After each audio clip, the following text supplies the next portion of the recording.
సహోదరి సహోదరులు, మనం తప్పు చేసినప్పుడు, పాపం చేసినప్పుడు దానికి సంబంధించినటువంటి సూచనలు బయటకు వస్తాయి.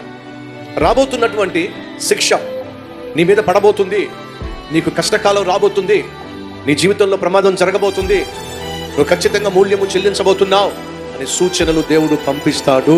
మర్చిపోకండి.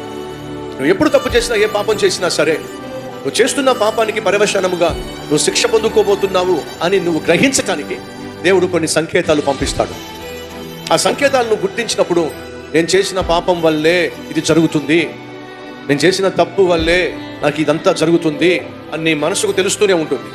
అయినా సరే బుద్ధి లేకుండా మళ్ళా అలాగే కొనసాగించినట్లయితే అమాంతంగా శిక్ష వచ్చి పడుతుంది. ఎన్నిసార్లు గద్దించినను లోబడనొల్లని వాడు మరి తిరుగు లేకుండా హఠాత్తుగా ఏం పొందుకుంటాడట? దేవుని శిక్ష పొందుకుంటాడు.